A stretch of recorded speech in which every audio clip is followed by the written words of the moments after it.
অজামিলাৰ মুক্তি লাভ।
উপকাৰী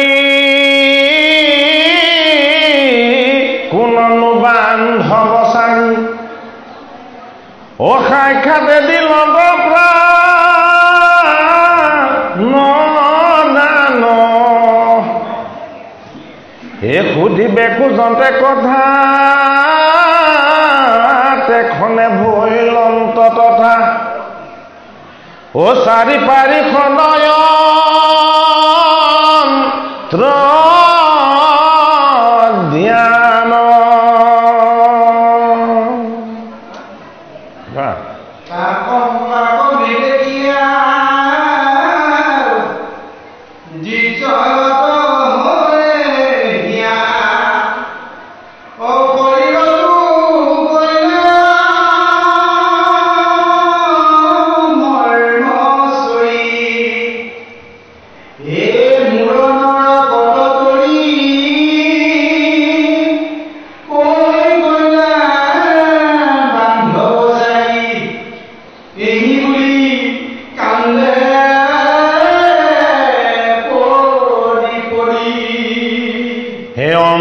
বৰিষে মানি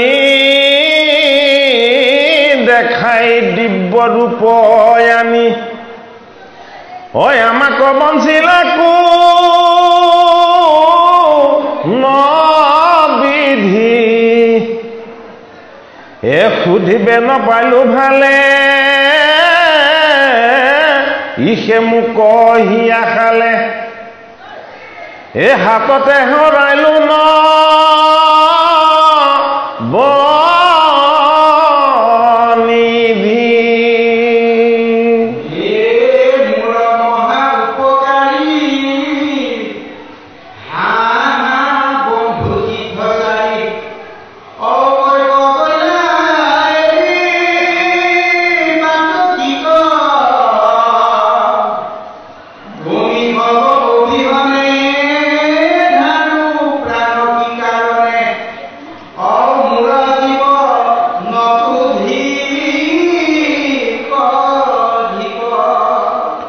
এহি মতে কত ক্ষণ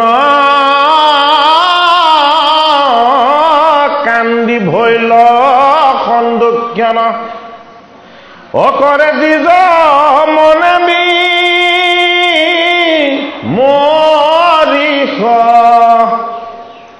এই সপোন দেখিলো কিবা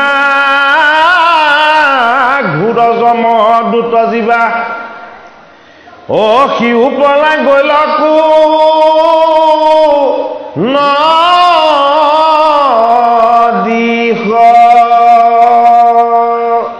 ভাগৱতৰ ষষ্ঠ স্কন্ধৰ আজি পাঠভাগ আৰম্ভ হৈছে ষষ্ঠ স্কন্ধৰ অজামিল উপাখ্যানৰ অজামিলৰ মুক্তি আৰু অনুশোচনা এই শীৰ্ষৰ পৰা আমি আজি পাঠভাগ আপোনালোকৰ আজ্ঞা লৈ আৰম্ভ কৰিছোঁ ভাগৱতৰ ষষ্ঠ স্কন্ধ ভাগৱত ভগৱন্তৰ বক্ষ অথবা হৃদয় এই বৈকুণ্ঠৰ কল্পতৰু ভাগৱত শাস্ত্ৰ বাংময় মূৰ্তি ভগৱন্তৰ মূৰ্তি তিনি প্ৰকাৰ এবিধ মূৰ্তি হ'ল মৃন্ময় যিটোক আমি মাটিৰ মূৰ্তি বুলি কওঁ এবিধ মূৰ্তি হ'ল চিন্ময় যিটোক চকুৰে দেখা নাযায় এবিধ মূৰ্তি হ'ল বাংময় যিবিধ মূৰ্তি বাক্যৰ অমৃত তত্ত্বৰে সৈতে নিৰ্মাণ হৈছে ভগৱন্তৰ মৃন্ময় মূৰ্তিটো মায়াৰে ৰচনা কৰা যিহেতু ভাগৱত শাস্ত্ৰই মায়াৰ পৰা জীৱ কিদৰে উদ্ধাৰ হ'ব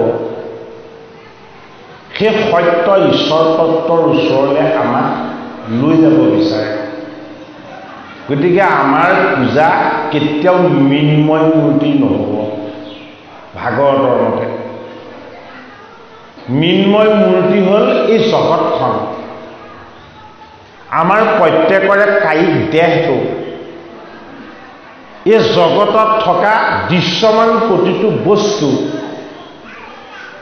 ইয়াক মৃন্ময় মূৰ্তি বুলি কোৱা হয় অৰ্থাৎ ই কিহেৰে নিৰ্মাণ হৈছে ভগৱন্তৰ পঞ্চভূতৰ শ্ৰেষ্ঠ তত্ত্ব মাটিৰে নিৰ্মাণ হৈছে এই মাটিৰ মূৰ্তিটোক চৈতন্য কৰিবৰ কাৰণে অদৃশ্য হৈ অন্তৰ্ধান হৈ কেৱল আত্মাৰূপত চুব নোৱাৰা চাব নোৱাৰা জুখিব নোৱাৰা কোনো পৰিমাপ বা পৰিমাণ কৰিব নোৱাৰা এটা সত্তা ৰূপত ভগৱন্ত প্ৰভু তাত প্ৰৱেশ হৈছে সেই ৰূপটোক কোনেও কল্পনাও কৰিব নোৱাৰে দেখাও পাব নোৱাৰে সেইটো কাৰণে সেই ৰূপটোৰ নাম হ'ল চিন্ময় আচলতে চিন্ময় মানে আকাৰ নাইকিয়া নিৰাকাৰ আমি নিৰাকাৰ বস্তু এটা কেনেকৈ উপাসনা কৰিম যিটোক আমি আকাৰলৈ আনিব নোৱাৰিম হয়নে গতিকে মৃন্ময় আৰু চিন্ময় দুই তত্ত্বক আমি পোৱাৰ যিটো আনন্দময় ব্যৱস্থা সেই ব্যৱস্থাটোৰ নাম হ'ল বাংময় বাংময় মানে বাক্যৰ তত্ত্বৰে নিৰ্মাণ হোৱা ঈশ্বৰ মূৰ্তি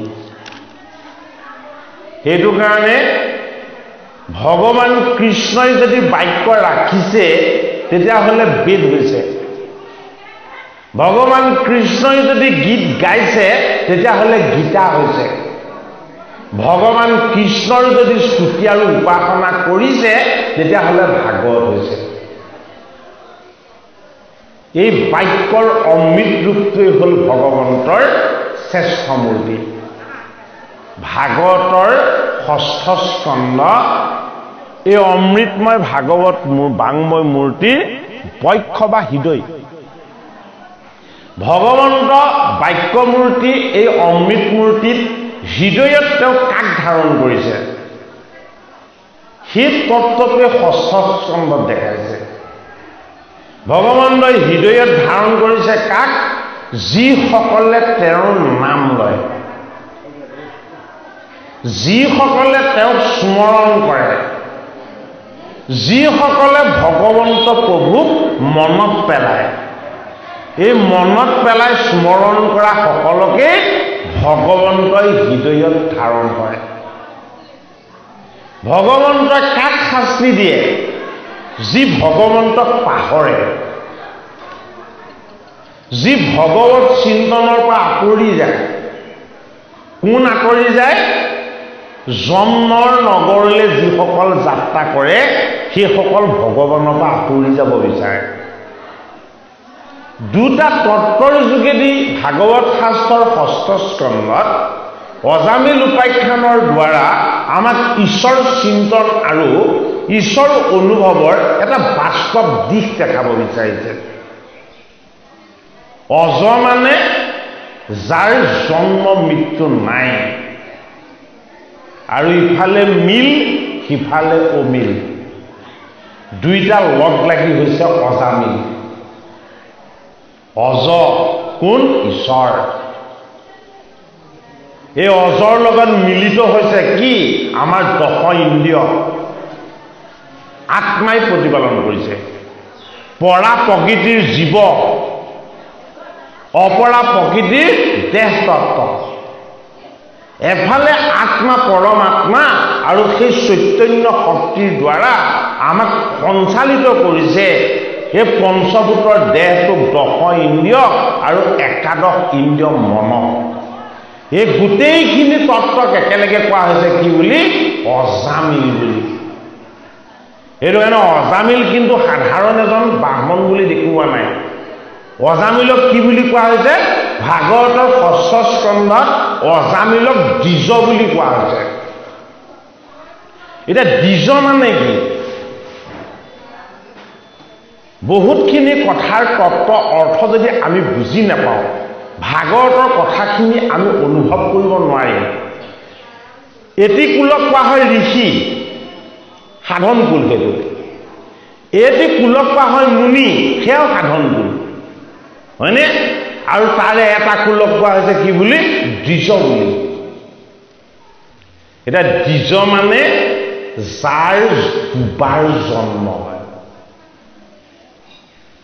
দুবাৰ জন্ম হোৱাজনক দ্বিজ বুলি কোৱা হয়। ঋষি যিসকলে আত্মা ঈশ্বৰক উপাসনা কৰি বৈবাহিক জীৱন অতিবাহিত কৰে তেওঁলোকক ঋষি বুলি কোৱা হয়।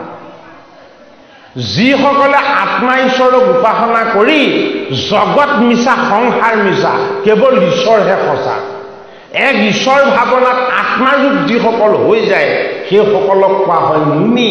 মুনি সদায় ব্ৰহ্মচাৰী, ঋষি সদায় সংসাৰী, দ্বিজ সদায় দুবাৰ জন্ম লোৱা। এই কথাখিনি আমাক ভাগৱতত দিছে। ভাগৱত কোনে প্ৰণয়ন কৰিছে? ভাগৱত প্ৰণয়ন কৰিছে ত্ৰিকালজ্ঞ ঋষি বেদব্যাসে। এই বেদব্যাসৰ জন্ম ৰহস্যটো ভক্তি তত্ত্ব নিহিত আছে। বেদব্যাস সত্যৱতীৰ পুত্ৰ। বেদব্যাসৰ পিতৃ হ'ল কোন? পৰাশৰ মুনি। ব্ৰহ্মাৰ পুত্ৰ হ'ল শক্তি, শক্তিৰ পুত্ৰ হ'ল পৰাশৰ, পৰাশৰৰ পুত্ৰ হ'ল বেদব্যাস, আৰু বেদব্যাসৰ পুত্ৰ হ'ল শুকমুনি। ভাগৱত শাস্ত্ৰ কীৰ্তন কোনে কৰিছে? ব্ৰহ্মাৰ নাতিয়ে কৰিছে, পৰাশৰ মুনিৰ নাতিয়ে কৰিছে, আৰু ব্যাসৰ তনয়ে কৰিছে। দুজন নাতি ইয়াত লগ হৈছে। তত্ত্ব দিশটো চাওক। ভাগৱত শাস্ত্ৰত দুজন নাতি লগ হৈছে। এজন পৰাশৰ নাতি, পৰাশৰ নাতি কোন? শুকমুনি। আৰু এজন পাণ্ডৱৰ নাতি, পাণ্ডৱৰ নাতি কোন? পৰীক্ষিত। পাণ্ডৱৰ নাতিক পৰাশৰৰ নাতিয়ে ভাগত কৈছে। মৎস্যগন্ধাৰ দেহৰ পৰা সদায় কেঁচা মাছ গন্ধ বাহিৰ হয়। ধীবৰ কন্যা, এই ধীবৰ কন্যাই পিতৃ জিৰণি ল'বলৈ গৃহলৈ যোৱাৰ কাৰণে যমুনা পাৰ কৰি দিয়া ঘাটটোত কোনোবা আহিলে পিতৃক তেওঁ মাতি দিব পাৰ কৰি দিবলৈ। সেই উদ্দেশ্যত ৰৈ আছে। পাৰ কৰা কামটো কোনে কৰে? মৎস্যগন্ধাৰ পিতৃয়ে কৰে। সেইদিনাখন নদী যমুনা পাৰ হ'বলৈ কোন আহিল? ব্যাসৰ নাতি অৰ্থাৎ ব্যাসৰ পুত্ৰ হ'ল শক্তি, শক্তিৰ পুত্ৰ হ'ল পৰাশৰ। ব্যাসৰ নাতি পৰাশৰ ঋষি আহিলে। পৰাশৰ ঋষিক যেতিয়া মৎস্যগন্ধাই দেখিলে, দেখি তেওঁ ভয় খাইছে। কিয়? ঋষিৰ লগত আছে সাধনময় আত্মসাধনাৰ ঈশ্বৰ তত্ত্ব। তেওঁলোকৰ হৃদয়ত আছে সদায় ভগৱত চিন্তন। তেওঁলোক যেনি যায় তেওঁলোকৰ চাৰিওপাশে ভোমোৰা আৰু মৌমাখিবিলাকে গুণগুণ কৰি তেওঁলোকক খেদি ফুৰে। ইমান পবিত্ৰ তেওঁলোকৰ কায় বাক্য আৰু মন। পৰাশৰক দেখি মৎস্যগন্ধাই ভয় খাইছে। কিয় ভয় খাইছে? পৰাশৰৰ দেহৰ পৰা এক জ্যোতি বাঢ়ি গৈছে। দেখিবলৈকে জিলিকিছে, চকুত আছে নিষ্কাম ঈশ্বৰ প্ৰেম। আৰু ভাৱনা আৰু চিন্তনত কি দেখা পাইছে? মৎস্যগন্ধাই এক ঈশ্বৰ মূৰ্তি দেখাৰ নিচিনা লাগিছে। এতিয়া তেওঁ পাৰ হৈ দিম বুলি যেতিয়া ক'লে, মৎস্যগন্ধাই ভয় খাইছে। কিয় ভয় খাইছে? কাৰণ পাৰ কৰা কামটো তেওঁ নকৰে। কোনে কৰে? তেওঁ পিতৃ ধীবৰে কৰে। এতিয়া ধীবৰক যদি মাতি আনো বুলি কয়, তেতিয়াহ'লে ঋষিয়ে যদি তেওঁক অভিসম্পাত দিয়ে, তেতিয়া কি কৰিলে? পৰাশৰ ঋষিক মৎস্যগন্ধাই ক'লে যে হে ঋষি শ্ৰেষ্ঠ, মোৰ দেহৰ পৰা কেঁচা মাছ সদায় দুৰ্গন্ধ ওলাই থাকে। আপোনাৰ পৰা সুগন্ধি পদ্মময় চন্দন তুলসীৰ গন্ধ প্ৰকাশ পাইছে। মই কেনেকৈ পাৰ কৰিম আপোনাক? তেতিয়া ঋষিৰ সেই কন্যা সন্তানটিৰ প্ৰতি ঈশ্বৰ প্ৰেম জাগ্ৰত হ'ল যে হে কন্যা, তুমি ভয় নকৰিবা, মই তোমাৰ দেহৰ এই মৎস্যগন্ধা দুৰ্গন্ধটো মই তোমাক দূৰ কৰি দিম। তা মৎস্যগন্ধাই কি কৰিলে? ঋষিৰ চৰণ স্পৰ্শ কৰি ঋষিক শৰণ ল'লে। আপুনি ভগৱান, আপুনি ঈশ্বৰ মূৰ্তি, মোৰ এই জন্মসূত্ৰে লাভ কৰা দুৰ্গন্ধময় এই মৎস্যগন্ধাটোক যদি আপুনি আঁতৰ কৰি দিব পাৰে, তেতিয়াহ'লে আপুনি মোৰ কাৰণে ভগৱান। এতিয়া কি হ'ল? পৰাশৰ ঋষিয়ে অমৃত দৃষ্টিৰে সৈতে মৎস্যগন্ধাৰ দুৰ্গন্ধটো দূৰ কৰি আশীৰ্বাদ দিলে। কি আশীৰ্বাদ দিলে? আজিৰ পৰা তুমি পদ্মগন্ধা হ'বা। পদ্মগন্ধা হোৱাৰ পাছত আকৌ আশীৰ্বাদ দিছে, বোলে কি এই সুগন্ধি কেৱল তোমাৰ লগতে নাথাকিব, যোজন আঁতৰলৈকে এই সুগন্ধি ব্যাপ্ত হ'ব। সেইটো কাৰণে তোমাৰ নাম হ'ব যোজন গন্ধা। আমি যে কৈছিলোঁ দ্বিজ বুলি, দুবাৰ জন্ম। এবাৰ জন্মত আমি কেঁচা মাছ দুৰ্গন্ধময় হৈ থাকোঁ। আমাৰ অন্তৰাত্মা কেতিয়াও শুদ্ধ নহয়, পবিত্ৰ নহয়। আমি ঈশ্বৰৰ চৰণ যেতিয়ালৈকে নেপাম, ভকতৰ সংগ যেতিয়ালৈকে নেপাম, গুৰুক ভজিবলৈ আমি যেতিয়ালৈকে পথৰ সন্ধান নেপাম, আমাৰ দেহত যিমান পাৰফিউম নেমাৰোঁ কিয়, আমাৰ ভিতৰৰ পৰা অজ্ঞান, অবিদ্যা আৰু ভক্তিহীনতাৰ সদায় দুৰ্গন্ধ প্ৰকাশ পাব। এই তত্ত্বটোৰ নাম হ'ল মৎস্যগন্ধা।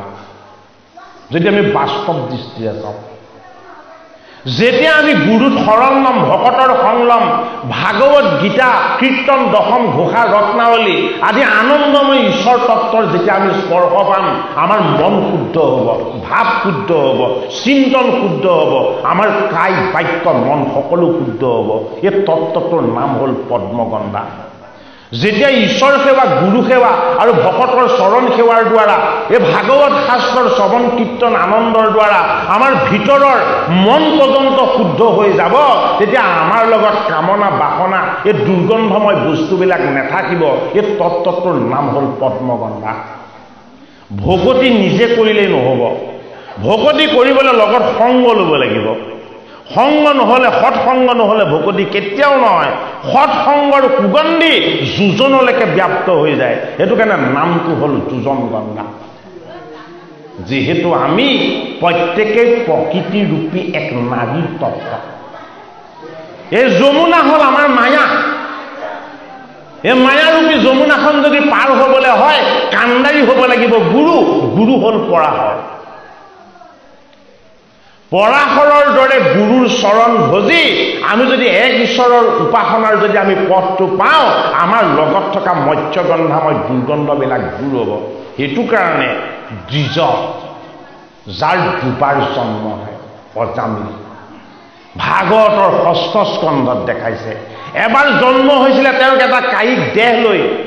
তাৰ পাছত সেই সময়ৰ ধৰ্ম আছিলে ব্ৰাহ্মণ্যক উপাসনা কৰা, ব্ৰাহ্মণ্য ধৰ্মৰে বেদৰ মন্ত্ৰ আৰু বেদৰ উপাসনাৰ ঈশ্বৰক ভজা। সেইটো এটা বেলেগ যুগ আছিলে, কলি যুগ নহয়। সেইটো কাৰণে সেই সময়ত দ্বিজসকলে বেদ মন্ত্ৰৰে ঈশ্বৰ উপাসনা কৰিছিল। এই অজামিলক পিতৃয়ে বেদৰ মন্ত্ৰৰে ঈশ্বৰ উপাসনা কৰাৰ পথটো দেখুৱাই দিছিল, কিন্তু সংসাৰ বন্ধনত পৰি তেওঁ ঈশ্বৰৰ ভক্তিৰ পথটো তেওঁ কি হ'ল, এৰি থৈ সংসাৰৰ পথটোত তেওঁ বেছিকৈ ধাৱমান হ'বলৈ লাগিলে। এই সংসাৰ কি? এই সংসাৰ দুখদায়ক, যান্ত্ৰণাদায়ক। এই সংসাৰ আমাৰ কাৰণে 3 তাপৰ প্ৰতীক। এই সংসাৰে আমালে কেৱল দুখ, যান্ত্ৰণা আৰু কষ্ট আনে। ই আমাৰ স্বভাৱ, চৰিত্ৰ আৰু আচৰণবিলাক অশুদ্ধ কৰে। সেইটো কাৰণে কি হৈ গ'ল, অজামিল বেইছাত পতিত হৈ গ'ল। বেইছাত পতিত হোৱা মানে নাৰীৰ লগত বেয়া আচৰণ কৰাটোকে ভাগৱতে বুজোৱা নাই। আমাৰ যেতিয়া মনন, চিন্তন, ভাৱ, স্বভাৱ, আচৰণ এইবিলাক যেতিয়া ঈশ্বৰ বিমুখ হৈ যাব, ভাগৱতে সেইটোকো কি বুলি কৈছে, বেইছাবৃত্তি বুলি কৈছে। অৰ্থাৎ ভগৱন্তৰ ভগৱত চিন্তন অবিহনে আমাৰ কায়, বাক্য আৰু মন শুদ্ধ নহ'ব। এইটো কাৰণে অজামিলে বেদৰ উপাসনাক ত্যাগ কৰিলে, যজ্ঞক বাদ দিলে, বেইছাত পতিত হৈ তেওঁ সংসাৰত লিপ্ত হৈ গ'ল। আৰু কি হ'ল, 10জন পুত্ৰৰ জন্ম হ'ল। এই 10জন পুত্ৰও তত্ত্ব অৰ্থ ভাগৱতত। অজামিলৰ 10জন পুত্ৰৰ তত্ত্ব হ'ল আমাৰ লগত থকা 10টা ইন্দ্ৰিয়। এই 10টা ইন্দ্ৰিয়ৰ কনিষ্ঠ পুত্ৰ হ'ল অজামিলৰ পুত্ৰ নাৰায়ণ। গতিকে কনিষ্ঠ পুত্ৰ আমাৰ কি, এই বাক ইন্দ্ৰিয়টো। কাৰণ খোজ কাঢ়ে, বগাই, আৰু তেতিয়াহে আমাৰ শিশুৰ কথা সোধে। খোজ কাঢ়িছে, থিয় ডঙা দিছে, কিন্তু মাত ফুটিছেনে, কয়নে নহয়? গতিকে বাক ইন্দ্ৰিয় হ'ল আমাৰ আটাইতকৈ কনিষ্ঠ ইন্দ্ৰিয়। এই কনিষ্ঠ ইন্দ্ৰিয়টো আটাইতকৈ শেষত প্ৰকাশ পায়। সেইটো কাৰণে কি সুধিছে, অজামিলে অন্তিম সময়ত কনিষ্ঠ পুত্ৰটোক মাতি আছে কি বুলি, নাৰায়ণ নাৰায়ণ নাৰায়ণ বুলি। এই কনিষ্ঠ পুত্ৰৰ তত্ত্ব হ'ল আমাৰ বাক শক্তি। যেতিয়ালৈকে আমাৰ বাক শক্তি থাকিব, আমি তেতিয়ালৈকে ঈশ্বৰক স্মৰণ কৰিব লাগিব। যদি আমি বাক শক্তি থকা সত্ত্বেও আমাৰ মুখত ৰাম কৃষ্ণ হৰি নাম নাথাকে, আমি যদি কেৱল দুখময় বিষয়বস্তুবিলাকৰ পাছতেই ধাৱমান হৈ থাকোঁ, তেতিয়াহ'লে 6ষ্ঠ স্কন্ধত অজামিলক যিদৰে 3জন জমদূতে আহি ধৰিছেহি, আমাকো সেই 3জন জমদূতে খেদি ফুৰিব। 6ষ্ঠ স্কন্ধ ভাগৱত ভগৱন্তৰ হৃদয়। ভগৱন্তৰ হৃদয়ত আছে নাম, ভগৱন্তৰ হৃদয়ত আছে ভকত, ভগৱন্তৰ হৃদয়ত আছে কি, ঈশ্বৰ উপাসনাৰ আনন্দময় তত্ত্ব। সেইটো কাৰণে 6ষ্ঠ স্কন্ধত দিছে অজামিল উপাখ্যান। কৃপালু আমাৰ অক্ষয় কুমাৰ দাস বাপে আকৌ অকণমান পাঠ আগবঢ়াওক। ইয়াৰ পাছৰ পৰা আকৌ পদৰ অৰ্থ আমি পৰ্যালোচনা কৰোঁ। কৃষ্ণ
কিনো মই মন্দ ভাগি পাপি নিবেশ লাগি অকৰিলো প্ৰেমৰ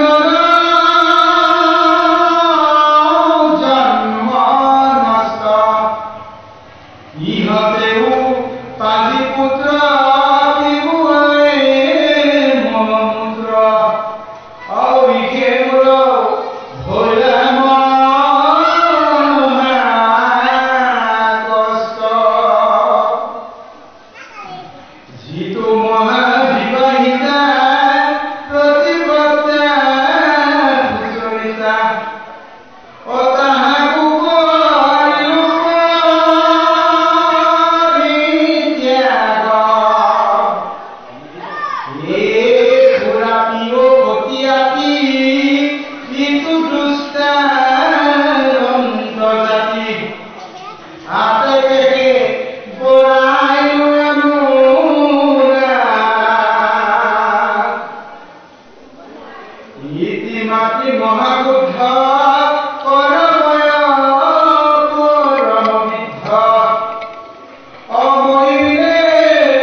কৰিলো পৰম পাপ মহন্তক দিলো তাপ এ ধন লোভে পিৰিলো পৰক এতেকে জানিলো জমে ভুঞ্জাই বেক অনুক্ৰমে এ মুক ঘূৰ দাৰুণ নৰক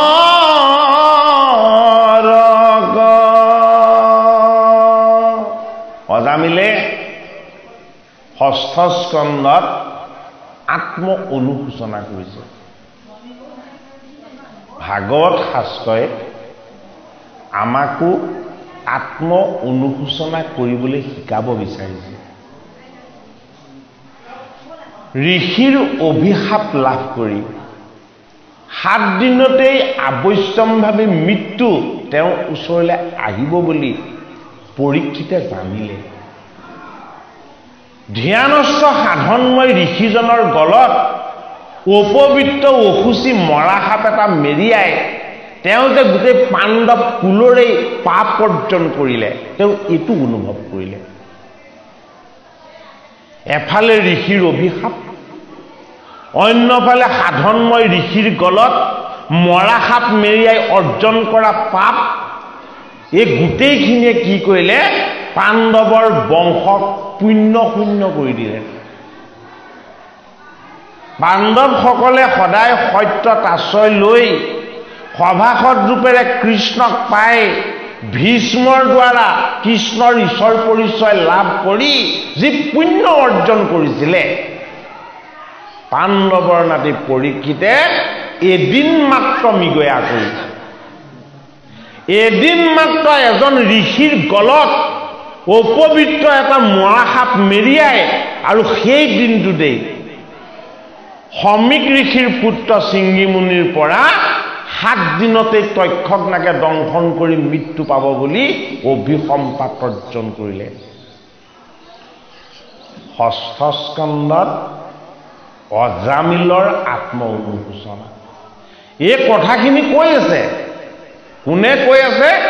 গংগাৰ পাৰত ব্যাসনন্দন শুকদেৱে পাণ্ডৱৰ নাতি পৰীক্ষিতক কৈ আছে যে তুমি মৃগয়া কৰাৰ কাৰণে তোমাৰ মনটো কৃষ্ণৰ পৰা সংসাৰমুখী পথলে যাত্ৰা কৰাৰ কাৰণে তুমি ঋষিক কটুবাক্য প্ৰয়োগ কৰিছিলা, তুমি অজ্ঞানী হৈ গৈছিলা, তুমি শুদ্ধ ঋষিজনৰ শুদ্ধ দেহত তুমি অসুচি মৰা সাপ মেৰিয়াই ধৰ্মৰ দ্বিতীয় পদ হল কুচিতা, এই কুচিতা তুমি ভংগ কৰিছিলা। ধৰ্মৰ তৃতীয় পদ হল দয়াদান, তুমি কুচিতা নষ্ট কৰিলা আৰু দয়াদান নষ্ট কৰিলে কোনে? সমীক ঋষিৰ পুত্ৰ শৃংগীমুনিয়ে। শৃংগীমুনিয়ে সাধাৰণ দুখত পৰীক্ষিতৰ দৰে জ্ঞানী ৰজাক অসাধাৰণ আৰু ডাঙৰ অভিশাপ দিলে। সমস্তবিলাক ভুলৰ যিটো মূল উৎস, সমস্তখিনি ঈশ্বৰ বিমুখৰ ফালে যোৱাৰ মুখ্য যিটো কাৰণ, এই কাৰণটো ভাগৱতৰ ৬ষ্ঠ স্কন্ধত অজামিল উপাখ্যানৰ দ্বাৰা দেখুওৱা হৈছে। কিয় দেখুওৱা হৈছে?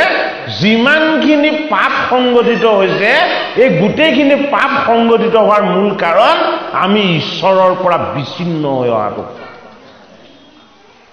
আমি প্ৰত্যেকেই আত্মাৰূপত ঈশ্বৰ কৃষ্ণৰ লগত আমি প্ৰত্যেকেই এক হৈ আছিলোঁ।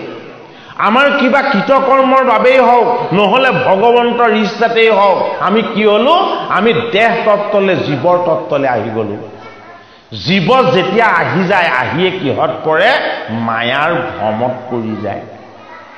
এইটো কাৰণে আমি জন্ম হওঁতে প্ৰত্যেকে কি হৈ জন্ম লওঁ? জন্ম হওঁতে আমি এটা দেহ লৈ জন্ম হওঁ, কিন্তু আমি তেতিয়া অবোধ, চকু মুদি থাকোঁ, আমাৰ কোনো স্মৃতি নাথাকে, আমি কাকো চিনি নাপাওঁ, হয়নে বাৰু? এই অৱস্থাটোক কোৱা হয় ব্ৰহ্ম বুলি। এইটো কাৰণে ঈশ্বৰকো চিনি নোপোৱা, জগতকো চিনি নোপোৱা, সংসাৰকো চিনি নোপোৱা, এই ব্যৱস্থাটো কি হয়? এই ব্যৱস্থাটো হয় ব্ৰহ্মময় ঈশ্বৰ তত্ত্ব। এইটো কাৰণে জন্মতে অজামিল এজন ব্ৰাহ্মণ আছিলে।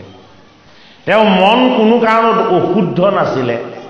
তেওঁ সত্য অসত্য, সঁচা মিছা, ন্যায় অন্যায়, এই ভেদবিলাক একো বুজি পোৱা নাছিলে। সেইটো কাৰণে অজামিল প্ৰথমতে ব্ৰাহ্মণ।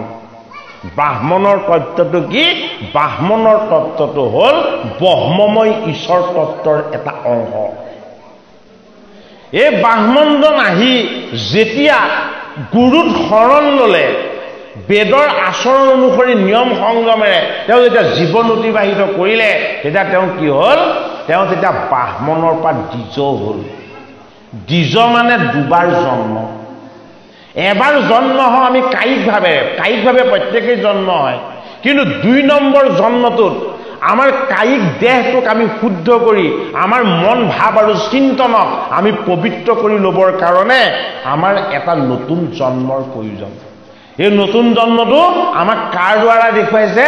শংকৰ মাধৱৰ মিলনৰ দ্বাৰা দেখাইছে। শংকৰৰ সান্নিধ্য নোপোৱালৈকে মাধৱৰ জন্ম এবাৰ আছিলে মাত্ৰ, কায়িক জন্ম। শংকৰক লগ পোৱাৰ পাছত মাধৱৰ জন্ম দুবাৰ হৈ গ'ল।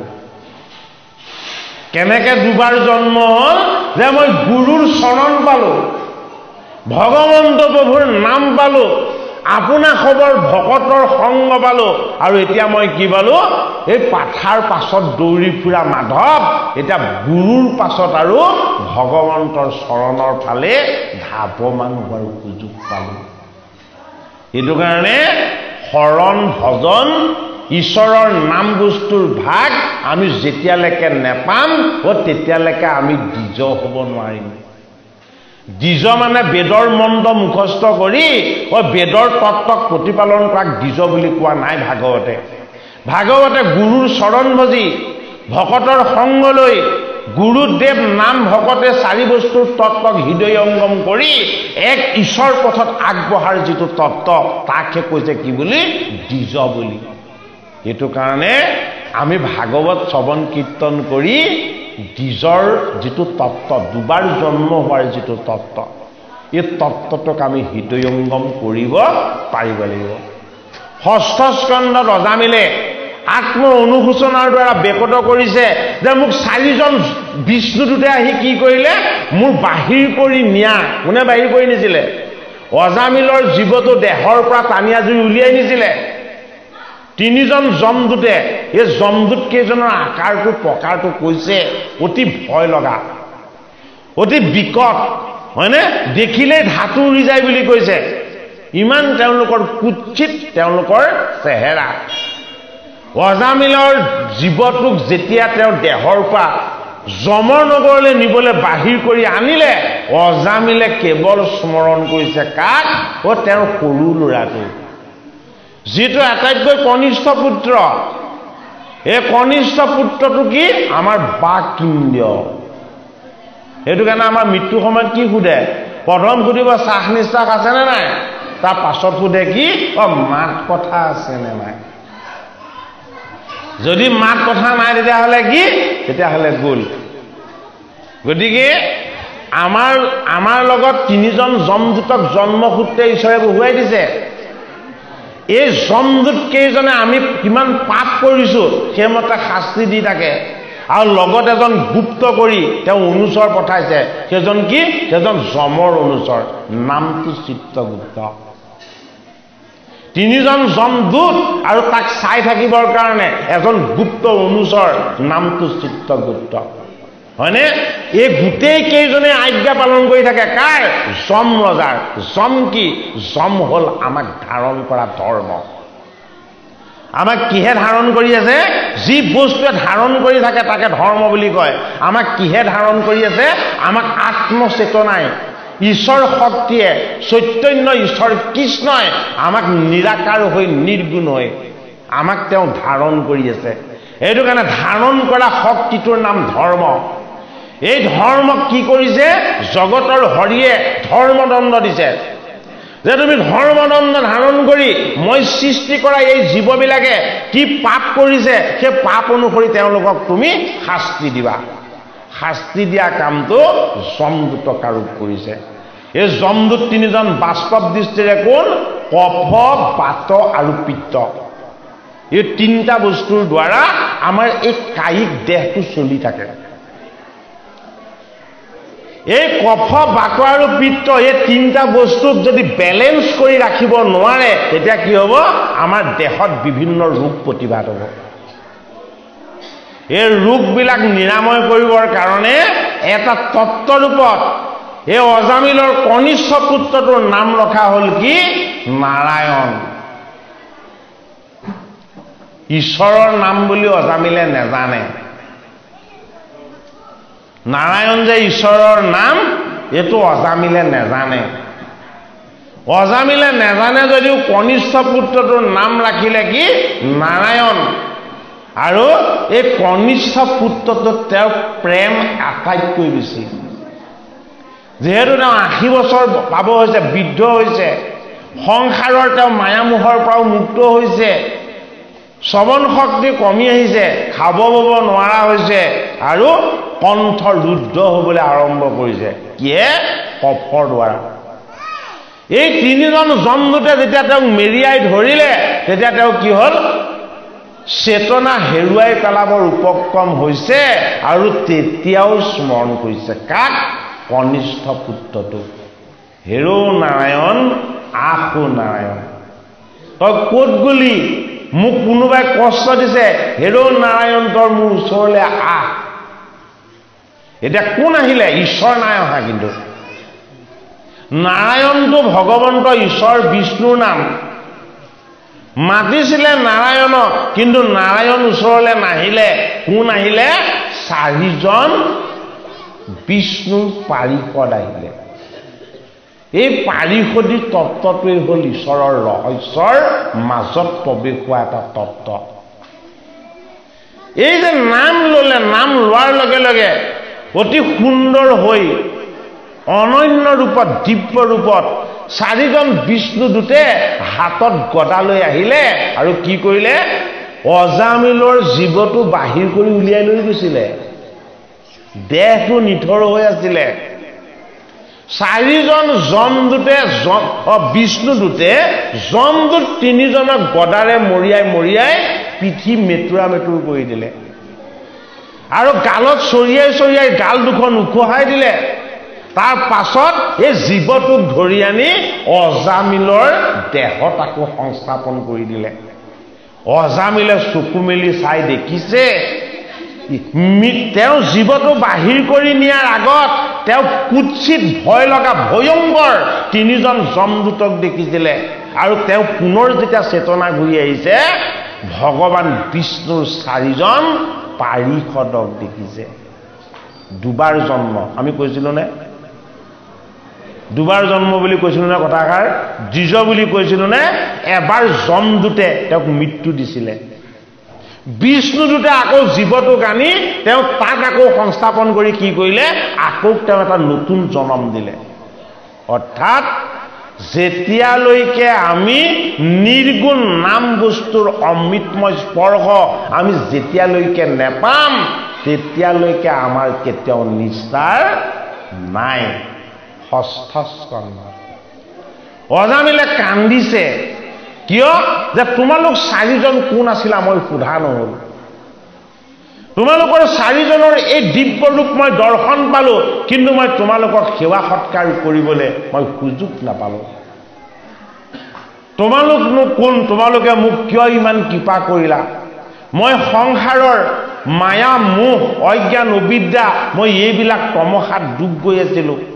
মই ঈশ্বৰ সেৱাও কৰা নাছিলো, মোৰ কোনো পুণ্যৰ ভাগ নাছিলে। কিন্তু হে 4জন দিব্য লোক তোমালোকে মোক কিয় ইমান কৃপা কৰিলা? অজামিলৰ আত্ম অনুশোচনা। অৰ্থাৎ আমি যদি ভগৱন্তৰ চৰণ সেৱা কৰিবলৈ আমাৰ জীৱনত যদি আমি সুযোগ পোৱা নাই তেতিয়াহ'লে এইটো আমাৰ কাৰণে এটা ডাঙৰ দুৰ্ভাগ্য।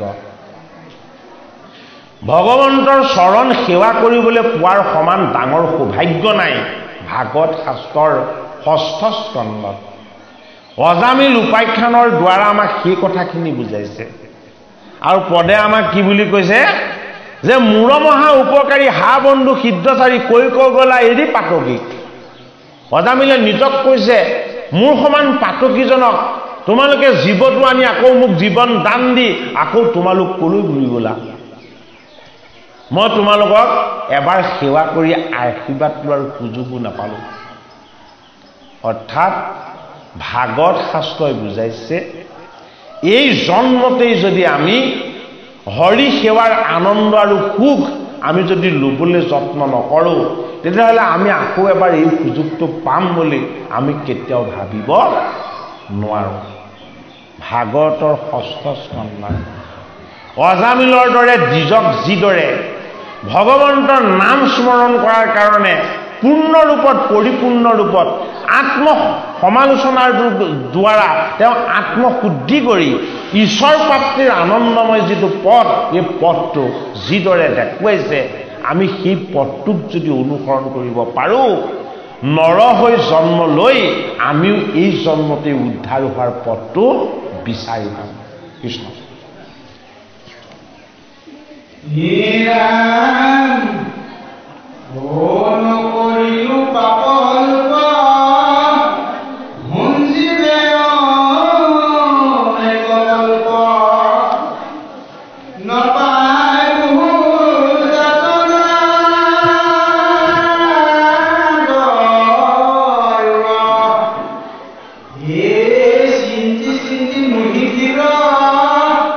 Hare Hare Patya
ভূত বিত যায় জানিলো সকলে মায়া ও হৰিকে পুহি নামো নিজ হে মোৰ গতি হৰিনাম কৰোৱাবে কোন গাম ও এই বুলি বসি গো নে দিজ হৰিনাম